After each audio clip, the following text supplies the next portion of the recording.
for joining us despite all the million tech glitches. We literally had back to No, back 5 tech glitches. you know what they say, when one thing goes wrong, it's just a catalogue of things. And anyway, we're And here, which is great. yeah, happy to be here and happy to chat to the amazing Kay Taylor. So, Kay, do you want to just introduce yourself and just tell Yeah, everybody yeah, thank you. what you So, do? so my name's Kay Tailor, and I'm part of an organisation called Belly Dance Now, and we run training courses. We do run a music course, but pitched at dancers as opposed to musicians. And we're always looking for sort of new ways for people to learn or how to find out, things more in depth or whatever. So the music course is doesn't go into great depth on Maqam, which is where your courses and things come in, Maya. Because I think for folks that want to explore deeper and once they understand the impact that will have for them as dancers, then I think yeah, it's a fascinating subject and it's a great one for people to find out more about. Thank you. Yeah, it's a great. I mean, Kay is one of the. Well, she is my partner on this amazing course that's happening next week. That is called Learn Maqam in 5 days, in which I am going to demystify and blow all the misconceptions into the stratospheres, and just make Maqam easy, fun, and accessible, which is something very important for everyone, but particularly for dancers. So, Kay, Well, I'm it would be curious. quite nice. So Yeah, go ahead. for people that don't haven't sort of come across you before, because you're not really in the world of belly dance, as it were. No, I'm So not. belly dance is I mean, there's a big world out there of Yeah. belly dancers, and I think it's great that they're going to get to meet you. So maybe you could tell us a little bit about, I don't know, you're an amazing canoe player. Thank So you. and There she musician is. generally. Oh, there it is. So, do you want to tell us, or for everybody else, how you got into playing the canoe? Because it is mainly an instrument played by men, predominantly. Sure. I think I know one other female canoe player in Egypt, but Yeah. yeah, yeah, Well, yeah. that's yeah, that's a victory. Yeah. So we are still. I mean, if I'm very optimistic, we're still like 2%, probably 1%. In relation to uh, a vastly male dominant field of Qanun players. So the way it started for me is that I am originally from Syria. I'm British Syrian, but I was born and grew up in Syria. And in my household, we had a house full of basically the two components of my house were books and music. And and so when I was like tapping and singing all the time, my parents were like, maybe she needs to make music. So they put me into a music conservatoire, and it was pretty hardcore actually. So after 2 years, you're supposed to choose one musical instrument, and there was like this big fuss about it. So and in the beginning, my parents were like, violin? So I was like, not sure. Took a couple of lessons. And one day I was heading to the Music Institute with my mother, and we were sat in the back seat of a taxi on a hot summer's day in Damascus where I had a music theory class. So, and the taxi driver um, turned on the radio, and the sound of the canoe gushed through the car. I think it was this, the beginning of Le Safag. And I was like, what is this? And I told him, this is the instrument that I want to play. And he laughed at me. He said, oh, you're a girl. This instrument is for men. Forget about it. And cracked a big laugh that I'll never forget until today.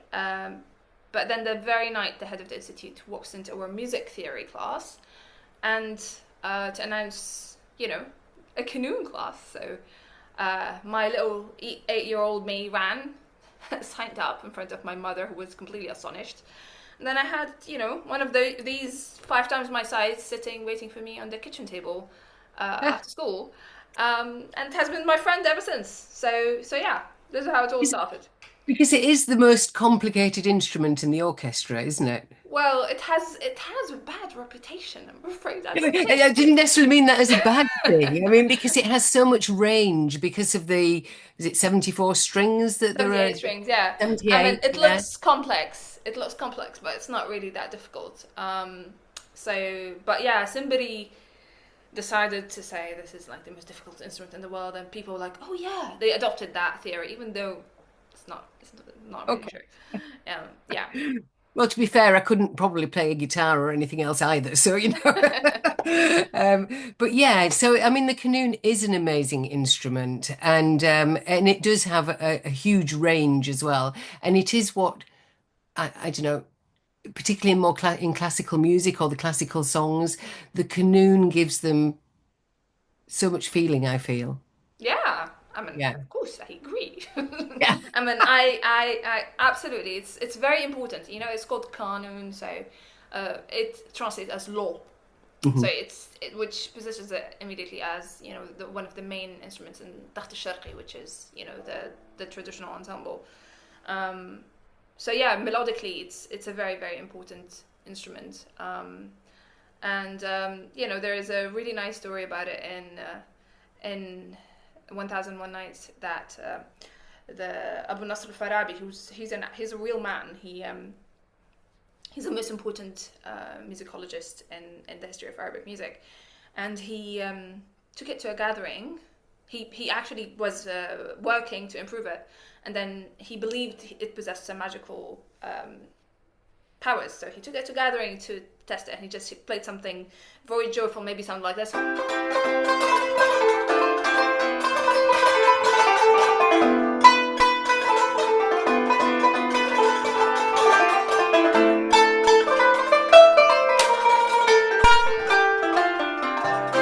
Everyone was dancing, and then he played something that was very, very sad, that maybe sounded like.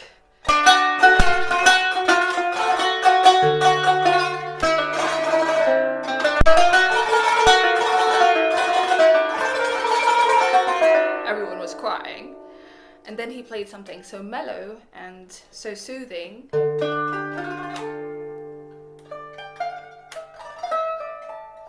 Everyone fell asleep.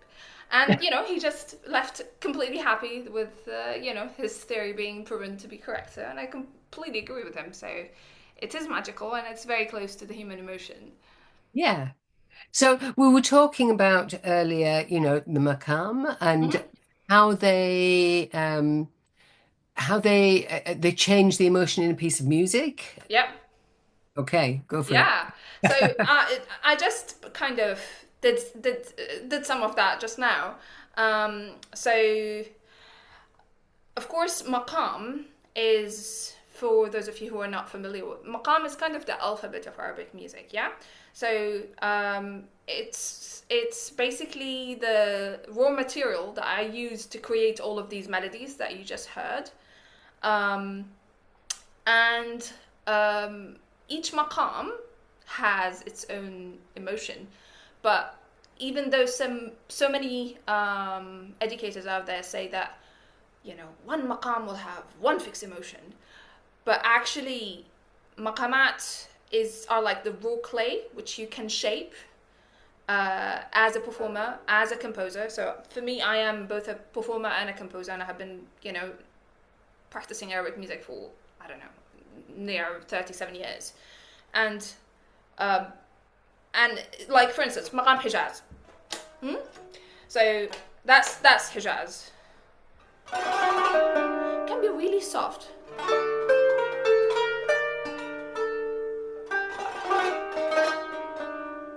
Can be really loud, rambunctious.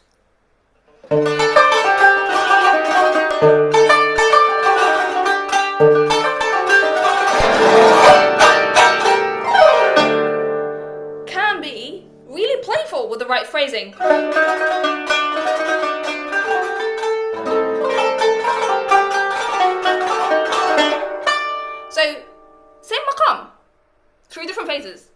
Yeah, yeah, yeah. So it's very important to acknowledge that while some maqamat have more of a fixed emotional character, the vast majority of maqamat you can shape them, and so the dynamics, the tempo, the phrasing, all of that will allow me to reflect these different faces of the maqamat, which is really fun, which is one of the million reasons why Arabic music is so rich.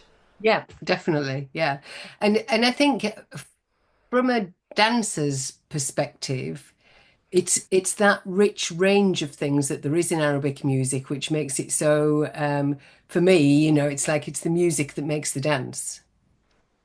Yeah, It's that inspires me to dance, and it has just even as a beginner belly dancer, it's like I didn't understand the music and I didn't, but I could sort of feel things in it that I don't feel in Western music.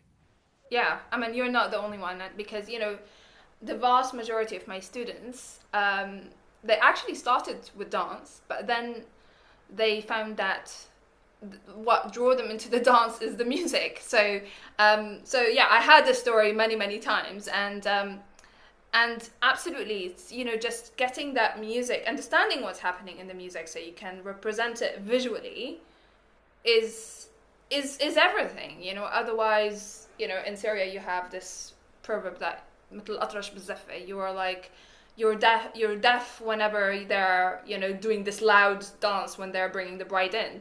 So yeah, it's super important to allow you to have that authentic representation of the dance.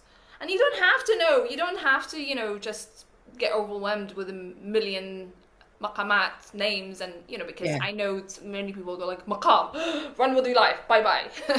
Too complex, too many maqamat, too hard, too stiff, too academic. um, it's actually much simpler than you think. So this is my question to you because yes, I agree. So how are you going to make a difference for us as dancers over the next 5 days as you introduce things? Okay, so the first thing, I mean, there are many ways that so I'm gonna, first of all, the way the methodology that I have created is based on how music works on the ground. Yeah? Because in my own personal journey, like many of you who are listening, maybe you went to Maqam courses or read books, or I've done all of that. And it's really confusing, if and also it's very surface level. It doesn't give you a real understanding of how music is practiced. It's almost like the theory and the music, the actual music, are not talking to each other at all. Hmm. So the way it works, is that I have created a system that basically is based on how the music works, because I decided, okay, I'm just going to ignore confusing theory and just listen.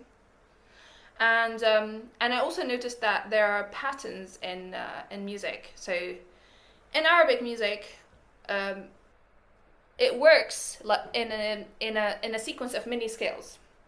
And to help with the representation of these scales, I thought, okay, it's just like Lego. Okay. Um, because, like for instance, and just seeing that. So there you go, I just built a maqam. This is maqam code Okay. for you. So there you go. So that's na na na na. That's your chord, and then this is your nahwand. You don't have to understand it. I'll explain it more in the 5 days. So that's la da na na, and this is na na na na na. This is maqam chord. Yeah, Okay. but and just seeing this like that, and seeing it when it switches to something else. That's the right one. Then it's so refreshing and so empowering. Like for instance, I'm just gonna give you an example.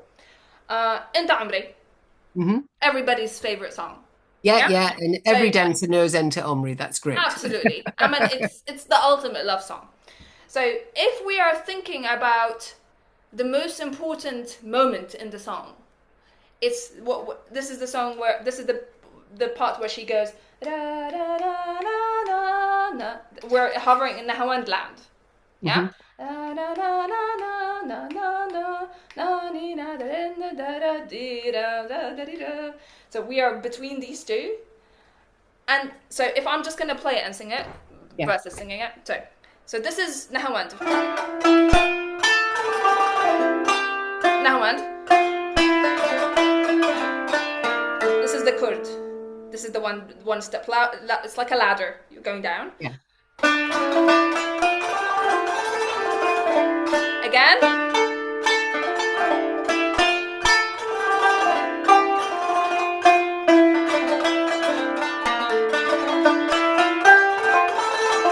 And now, this is the peak. And this, instead of the Nahawand, you have a shift to another building block, which is Rast. And that, look, and it's just that phrase. Yeah. And shifts immediately back to Nahawand. But that gives it like the intensity there. It gives it that flash of tarab. Yeah. Because Rast is a tarab machine. Yeah? So for me, I teach the character of Maqamat as dark and light. So it doesn't mean good or evil or anything. It just means that, tension and release. You can think of it. So Nahawand, it's soft. But Rast, it's expansive as the sun. Yeah? And that shift, that just very quick shift, and quick back to the darkness and the softness of Nahawand. That dance between a light and a dark building block is what creates startup. And that dance, that shift, happens all the time in Arabic music. And yeah, this kind of stuff is not taught anywhere, really. Yeah, no, you're right. I think, as a dancer, we feel the intensity, but don't really understand Yeah, where what's it's happening coming behind it. from or how so yeah, really, it's really useful to sort of like get the explanation as to why that is and to be able to then recognize it when it's there. You can feel it in your body, Yeah, but it's useful to know why, yeah. absolutely. And it's important to mirror that because this is a melodic peak. Hmm. This is the most critical moment in the whole song. That's it. This is what makes the whole thing sing. This is, and if you listen to concerts by to people people lose their head. They go Uh-huh. this Yeah. is where people just go nuts. Why? Because it's that flash of tarab, that pew, and then back. So yeah, absolutely. It's very exciting to see dancers, see that Yeah. translate how that translates, and so they can mirror that in the body. Brilliant. No, that's great. So yeah, I'm very excited for it, and Yay! Me too. I, I think I hope lots of people will join up, and then if they want to take it further, of course you have your online courses as well that people can sign up to, don't you? Yes, absolutely. So, first of all, sign up to the free course if you haven't done so already, which is starting on Monday. And if it doesn't give you, more clarity and confidence than, many of the other courses that are out there, you can, I'm sure it will because everybody who went through it, it's just, they were raving about it. And yes, of course, there are courses, home study courses, and programs, and offers for everybody depending on their needs and their music level or complete lack of. So Yeah. it's very important for me to make Arabic music, inclusive, Accessible. accessible. Yeah, there's a lot of stiffness out there. We need more. We need music to be available for everybody. Yeah, I agree. Great. Yeah, fantastic. So is there anything else that you want to tell us about it or that you feel? Yeah, and if you felt like, Maqam is too hard or too stiff, or, if you felt that it's not something that you can do, then this is really about to change. I vouch for everything I do. I just don't put anything out there unless it's very, very, very good. So sign up; it'll be worth your time investment. And also, So you can have my support. what time of day is the live So session? it's Monday to Friday, 4 to 4:30 UK.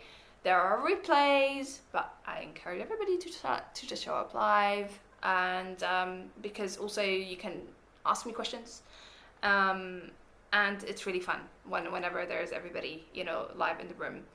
And also, if it's not enough, when you implement, I will give action steps to everybody so they can put it all in practice. So it's not just in the head, it's in the body, which is the Right. most important thing.